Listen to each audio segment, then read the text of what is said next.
Boa noite, meu nome é Roberta e hoje eu vou falar sobre o impacto das pessoas narcisistas.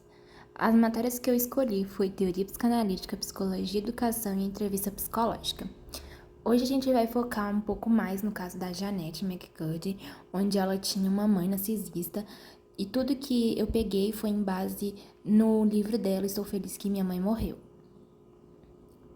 Teoria psicanalítica. Em teoria psicanalítica, a gente foca um pouco mais sobre narcisismo. O termo narcisismo veio do mito do Narciso, onde Narciso tinha uma beleza estondante e era muito desejado na sua redondeza, mas ele rejeitava todas as ninfas que o desejavam, e um dia ele rejeitou uma ninfa, e essa ninfa pediu que um dia ele se olhasse, se apaixonasse e nunca obter. Então a deusa Nemésio concedeu esse desejo, e quando ele se olhou o seu reflexo no lago, ele morreu, e no lugar do seu corpo floresceu uma linda flor chamada Narcisa. O Freud ele fala um pouquinho sobre isso. Para ele, o narcisismo é um processo de desenvolvimento pessoal, que é uma fase que marca a passagem do autoerotismo. Para o Freud, todos nós nascemos com um pouco de narcisismo, que narcisismo é uma fase, e para ele separa essa fase em dois narcisismos, o narcisismo primário e o narcisismo secundário. O narcisismo primário, ele se caracteriza quando nós nascemos.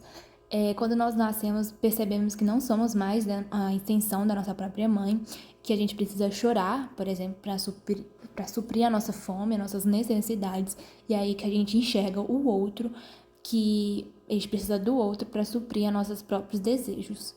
Como nem sempre o desejo consegue ser sanado na hora, quando a criança deseja, sua energia volta-se para dentro de si, para o ego, onde nasce o narcisismo secundário. O narcisismo secundário, o desejo nunca é sanado por completo, e sempre que associa a uma falta, essa pulsão salta de objeto para objeto ao longo da vida do indivíduo. Psicologia e Educação. Em Psicologia e Educação, vamos falar um pouco mais sobre a vida de Janette. Janette, ela não se sentia um indivíduo pensante, ela tinha essa sensação que era um objeto de prazer da sua mãe, onde ela tinha que suprir todas as suas necessidades e desejos, e isso dificultava ela de desenvolver uma compreensão clara de quem ela era e o que ela desejava ser.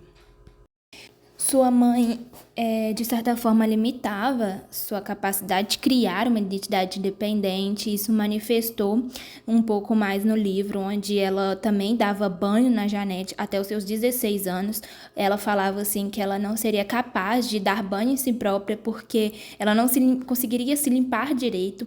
Isso também manifestou um pouco quando a Janette estava saindo do seu corpo infantil, e a sua mãe, em vez de permitir esse processo natural, ela interviu, impôs uma dieta rigorosa, e é aí que ela conheceu a anorexia.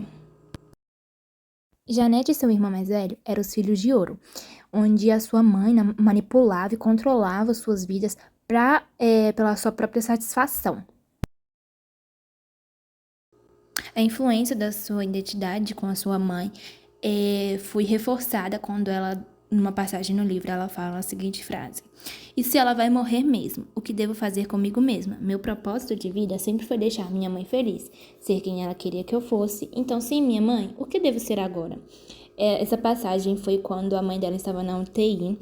Ela tinha se distanciado da sua mãe, mas aí ela descobriu que o câncer dela tinha voltado, então ela meio que entrou numa crise de identidade, onde que ela não sabia o que ela fazeria sem sua mãe. A gente também comenta sobre um desconforto que ela enfrentava de ser constantemente estereotipada como sua personagem em cena, de iCarly. Pessoas na rua abordavam, pressupondo que conheciam sua personalidade com base na personagem que interpretou, criando uma expectativa que na realidade não refletia quem ela era. Janete, ao contrário da personagem, é uma menina bastante tímida e tinha problemas com comida diferente da sua personagem. Yeah, I mean, people would come up to me. I played like kind of a punky teen on TV. A girl who had been to juvie, and at the time I was like 14, but seemed more like a 7-year-old emotionally. Like I was very emotionally underdeveloped. So people are coming up to me being like, "Hey, Sam," like, and I'm going, "Hi," like just a nervous wreck. And they're like, "Oh, you're not cool." Aos seus 20 anos, Janete, ela se distanciou do seu laço social por conta da sua mãe, que ela tinha descobrido um namoro que ela estava escondendo, e a mãe dela ficou muito brava por ela estar namorando. Então ela mandou ofensas para ela por via e-mail, falando que ela não seria mais a filha dela, que ela não reconheceria ela mais como filha, porque ela não era mais o anjo que ela criou. Então a Janete, ela se distanciou da sua mãe, do seu pai, dos seus irmãos, também se distanciou da sua amiga Miranda. E com uma forma de lidar com as suas frustrações, Janete, ela recorreu ao álcool como escape, e uma passagem no livro ela cita um pouco mais sobre esse vício. Quando estou bêbada, todas as minhas preocupações desaparecem, o ódio pelo meu corpo, a vergonha que eu tenho dos meus hábitos alimentares.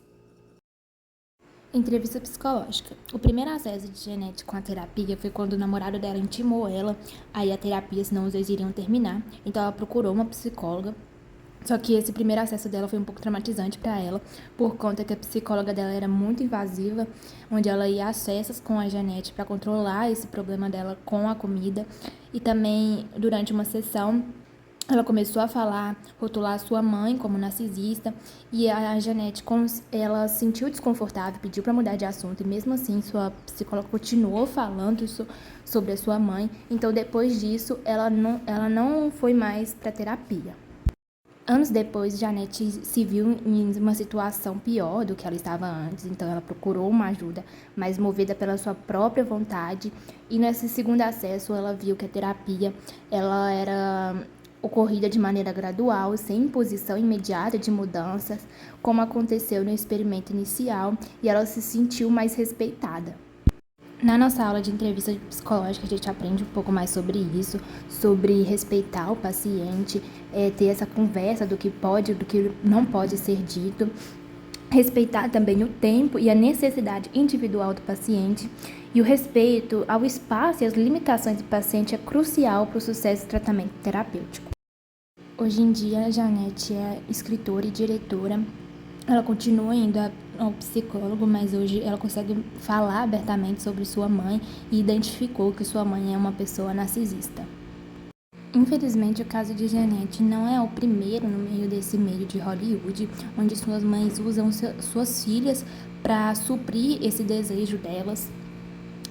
Mas a gente, como futuros psicólogos, devemos ajudar essas crianças e ouvi-las para elas identificar que são indivíduos pensantes. Foi esse meu trabalho, espero que vocês tenham gostado e muito obrigada pela paciência.